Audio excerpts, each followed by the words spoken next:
Good morning students. We are in continuation of chapter number 3 and today we will study about processing of the fleece to woolen fabric. How the fleece, that is the outer hair cover of the animals, is converted into the wool fabric. What are the steps involved in that? We will study that today. So the first step is shearing. What is shearing? Shearing is a removal of the fleece from the body of the animals with the help of a clipper or scissors. And a person who removes this fleece is known as shearer. Now this shearing, it does not hurt the animal. In fact, it helps the animal to feel a bit cooler because a lot of hair is removed from its body. During the summer seasons, it helps the animal to feel cooler, to feel comfortable. So mostly the shearing is done during the summer season. Second step is scoring. After the shearing, what happens now? We wash that fleece in the detergents to remove the dust, dirt, grease, etc. from that fleece. And this process is known as scoring. After scoring, sorting comes. Now what is sorting? Sorting is the removal of any damaged or stained fleece from that lot. Okay, so that is called sorting. Next step is the grading. Now after it has been washed, then we group the given fleece into the different groups as per the texture, as per the length, etc. So this grouping is known as grading. We put them into separate groups. Okay. Now next step is dyeing. We already know that the fleece comes in the off-white color or sometimes black in color as per what the animal is. So then we can dye them into our required colors through the process of dyeing, where the chemical dyes are used to color them. After dyeing, the process comes drying. Now what is drying? When they are dyed, then the excess water is squeezed out from the fleece and it is dried fully, and then that fleece is packed to be taken to the mills. Okay. Now after that, what step comes? That is spinning. Now what do you mean by spinning?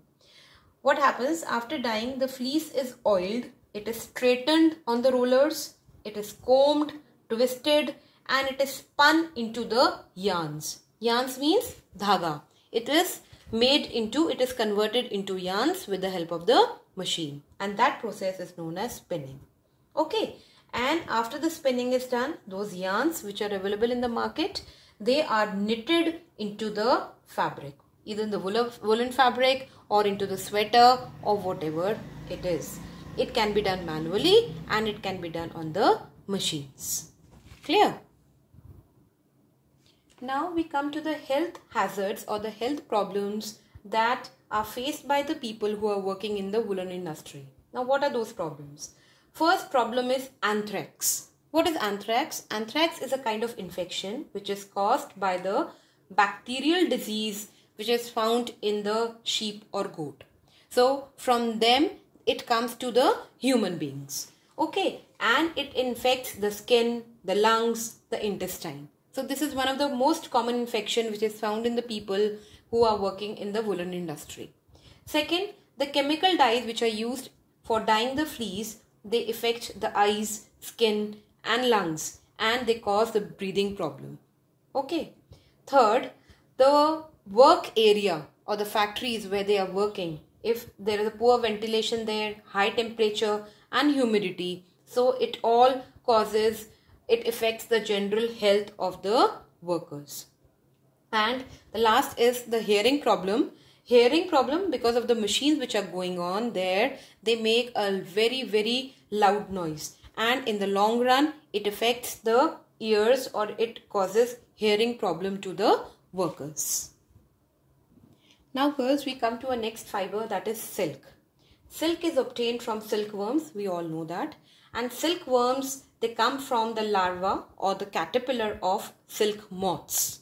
Okay, now we know that there are many species of silk moths present, but the most widespread silk is obtained from the species which is known as Bombyx mori. So this is a species of silk moth which gives very beautiful silk, and that silk is very widespread or very commonly used. Okay, now what are the characteristics of silk? The characteristics of silk are, you all know that it is very lustrous and very soft. It is very soft to touch. It is a bad conductor of heat, that means it does not allow heat to pass through it. It is elastic and it resists creasing. It is very, very strong and it has a peculiar shine. It has a shine in it and it dries very well. Okay, and it is also resistant to dust. So these are the characteristics of silk. Now girls, we come to the life cycle of silk moth.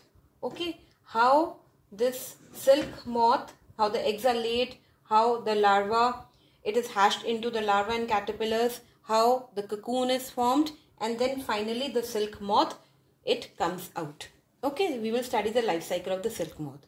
First of all, the first process in this is the laying of eggs. What happens is the female moth, they lay hundreds of eggs on the mulberry leaves. Okay, then these eggs are hatched into the larva or caterpillar. They turn into the larva or the caterpillar and they feed on the mulberry leaves. Now during their feeding season, during the time when they feed on the mulberry leaves, they shed their skin also. Okay, and they shed their skin at least 4 times during their feeding season. And this process of shedding their skin is known as molting. Each time they shed their skin, they grow in size.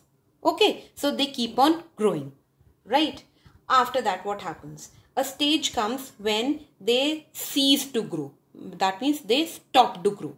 Okay, then at that time they form a cocoon. How is that formed? What happens is, first a pupa is formed. When the caterpillar stops growing in size, it forms a pupa or a covering around itself. Okay, and in that covering, what happens is that caterpillar, it secretes a thin filament like substance from its salivary glands, which is made up of protein known as fibroin. Right?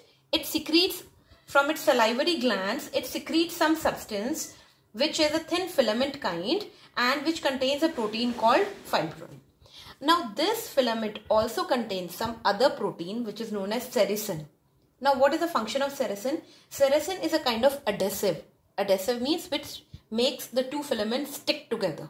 Okay, so the filament is being produced and this sericin is also being produced, which acts like a adhesive. It sticks two filaments together, and with this filament, when it comes in contact with the air, okay, it becomes thick. So what happens is this caterpillar, it keeps on moving its head. Okay, this ways, this ways, this ways, this ways. So all this filament is getting produced, right? And what happens after some time, this whole pupa in which this caterpillar is there, it gets fully covered with this filament. This filament is getting hard also as it comes in contact with the air. So this pupa is fully covered with this filament, right? And now it is known as cocoon.